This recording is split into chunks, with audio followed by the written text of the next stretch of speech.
जलवा वाला तुरंत ना।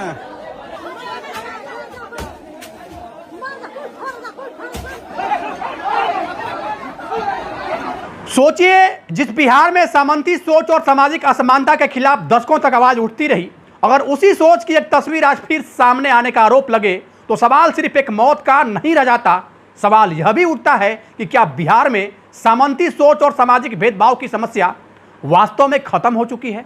लेकिन इस कहानी का एक दूसरा पहलू भी है।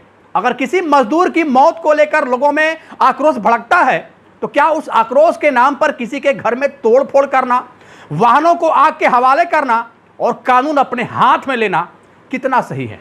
दोस्तों, 5 अगस्त 2026 का वो मनहूस दिन जब सासाराम के दिनारा इलाके के जोगिया गांव की घटना ने इन दोनों सवालों को एक साथ एक मंच पर लाकर खड़ा कर दिया। एक तरफ करीब 60 वर्षीय मजदूर चंदेश्वर चौधरी की मौत का मामला है, वहीं दूसरी तरफ उनकी मौत के बाद कथित तौर पर हुई आगजनी और तोड़फोड़ का मामला है। मीडिया रिपोर्ट की माने तो चंदेश्वर चौधरी को गोली लगने के बाद उनकी मौत हुई और इस मामले में अजीत तिवारी पर गोली चलाने का आरोप लगा और घटना के बाद गांव में तनाव बढ़ा और आक्रोशित लोगों ने कथित तौर पर आरोपी के घर और वहां मौजूद वाहनों को आग के हवाले कर दिया।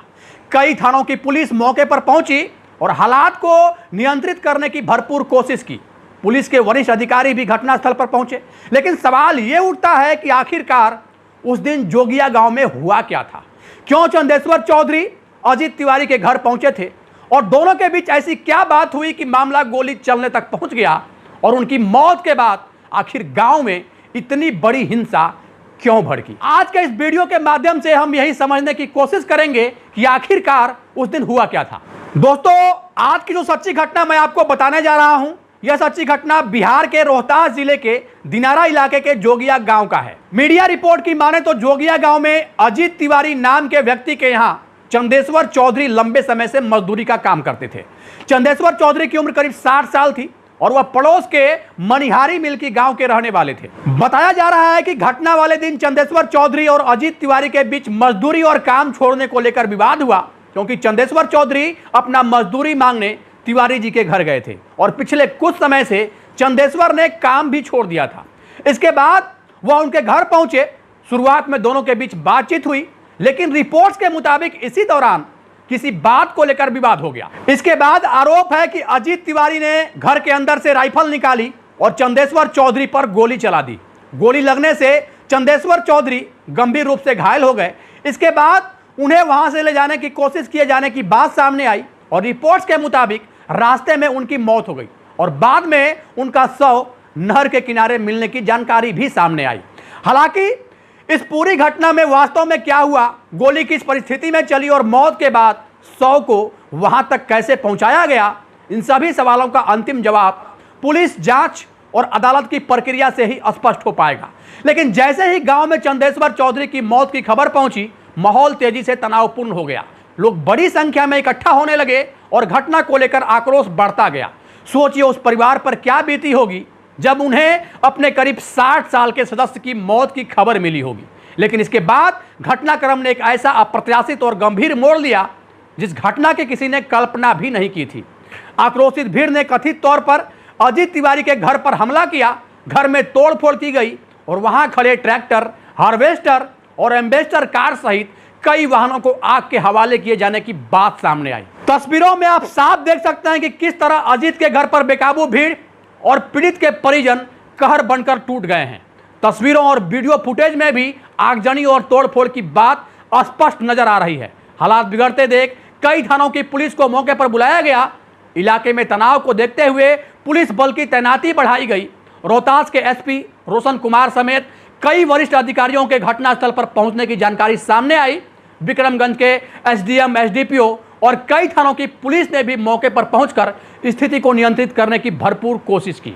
लेकिन यहां इस घटना का एक बेहद जरूरी पहलू भी सामने आता है।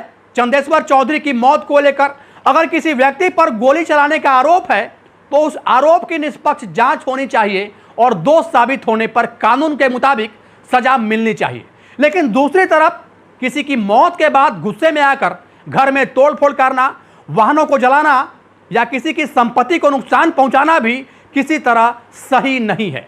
किसी भी अपराध का जवाब दूसरे अपराध से देना बिल्कुल भी उचित नहीं है। अगर किसी के साथ अन्याय हुआ है तो उसके लिए न्याय पुलिस और अदालत के जरिए मिलना चाहिए, और अगर किसी की संपत्ति में तोड़फोड़ और आगजनी की गई है तो उसके लिए भी जिम्मेदार लोगों की पहचान कर उनके खिलाफ भी सख्त कानूनी कार्रवाई होनी चाहिए। यानी इस पूरे मामले में न्याय सिर्फ एक पक्ष के लिए नहीं होना चाहिए। जिस तरह चंदेश्वर चौधरी की मौत के मामले में सच्चाई सामने आना जरूरी है, उसी तरह आगजनी और तोड़फोड़ करने वालों की भूमिका की भी जांच बहुत जरूरी है। कानून की नज़र में किसी की जाति, आर्थिक स्थिति या सामाजिक हैसियत के आधार पर अलग अलग नियम नहीं हो सकते, और यही वजह है कि इस घटना को सिर्फ भावनाओं या राजनीतिक आरोप प्रत्यारोप के चश्मे से देखने के बजाय निष्पक्ष जांच के नजरिए से देखना बहुत जरूरी है। अब बात करते हैं इस घटना के राजनीतिक और सामाजिक पहलू की। बिहार में सामंती व्यवस्था और सामाजिक न्याय का मुद्दा कोई नया मुद्दा नहीं है। 90 के दशक में बिहार की राजनीति में दलितों, पिछड़ों, अति पिछड़ों और मजदूर वर्ग के अधिकारों की बात जोर शोर से उठी थी।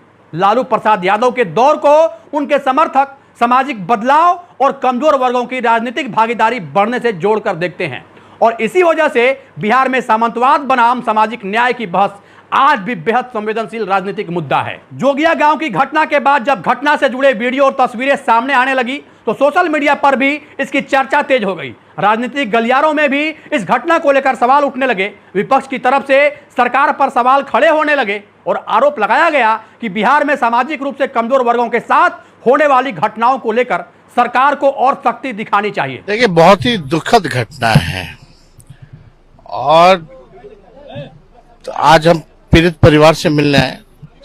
अभी भी सामंती सोच के लोग जो हैं अभी भी जिंदा है। वही इस पूरे मामले की वास्तविक सच्चाई जांच पूरी होने के बाद ही स्पष्ट हो सकेगी, क्योंकि किसी घटना को सामंती सोच से जोड़ने से पहले यह भी जरूरी है कि पुलिस जांच में घटना की वास्तविक वजह क्या सामने आती है। क्या दोनों के बीच विवाद का कारण वास्तव में था? गोली किस परिस्थिति में चली? क्या कोई प्रत्यक्षदर्शी वहां पर था? घटना के बाद शव को नहर तक कैसे ले जाया गया? और आगजनी तथा तोड़फोड़ में कौन कौन लोग शामिल थे? और अजीत तिवारी के घर पर शराब के बोतल कहां से आए? क्या शराब का बोतल वहां पहले से था, या फिर पीड़ित के परिवार के द्वारा वहां पर शराब का बोतल पहुंचाने का काम किया गया? और आगजनी तथा तोड़फोड़ में कौन कौन लोग शामिल थे? इन सभी सवालों के जवाब जांच के जरिए सामने आना बेहद जरूरी है। फिलहाल मीडिया रिपोर्ट के मुताबिक इस पूरे मामले में अजीत तिवारी को गिरफ्तार किए जाने की जानकारी सामने आई है। बताया गया कि उत्तर प्रदेश पुलिस के सहयोग से उन्हें गाजीपुर से गिरफ्तार किया गया। अगर यह गिरफ्तारी और आरोप सही है तो अब पुलिस जांच में इस घटना की पूरी कड़ी जोड़ने की कोशिश करेगी, लेकिन गिरफ्तारी का मतलब दोष साबित होना कतई नहीं होता। अंतिम फैसला अदालत की प्रक्रिया के बाद ही होगा, और यही बात आगजनी और तोड़फोड़ में शामिल लोगों पर भी लागू होती है। और उनके खिलाफ भी कार्रवाई होती है तो उनके दोष का फैसला भी कानून और अदालत की प्रक्रिया के तहत ही होनी चाहिए। इसलिए इस पूरे मामले को सिर्फ एक पक्ष की कहानी मानना कतई सही नहीं होगा। एक तरफ एक मजदूर की संदिग्ध परिस्थिति में गोली लगने से मौत का गंभीर मामला है, तो दूसरी तरफ उसी घटना के बाद हुई कथित आगजनी और तोड़फोड़ का गंभीर मामला है। दोनों की निष्पक्ष जांच बेहद जरूरी है, क्योंकि न्याय तभी होगा जब कानून हर पक्ष के लिए बराबर तरीके से अपना काम करेगा। अब सवाल आपसे है, अगर किसी मजदूर की उसके मालिक के घर पर गोली लगने से मौत होती है और उसके बाद गांव में इतना बड़ा आक्रोश भड़कता है, तो क्या इसे सिर्फ एक आपराधिक घटना मानना चाहिए, या इसके पीछे सामाजिक और सामंती सोच के पहलू की भी जांच होनी चाहिए? और दूसरा सवाल, क्या आपको लगता है कि बिहार में सामंती सोच पूरी तरह से खत्म हो चुकी है, या आज भी समाज के कुछ हिस्से में उसकी छाया दिखाई देती है? और साथ ही क्या किसी घटना के विरोध में हिंसा, आगजनी और तोड़फोड़ को किसी भी परिस्थिति में सही ठहराया जाना उचित है? अपनी राय निष्पक्षता के साथ कमेंट बॉक्स में जरूर दें, क्योंकि किसी भी घटना में भावनाएं अपनी जगह है, लेकिन न्याय के लिए निष्पक्ष जांच और कानून का पालन सबसे जरूरी है।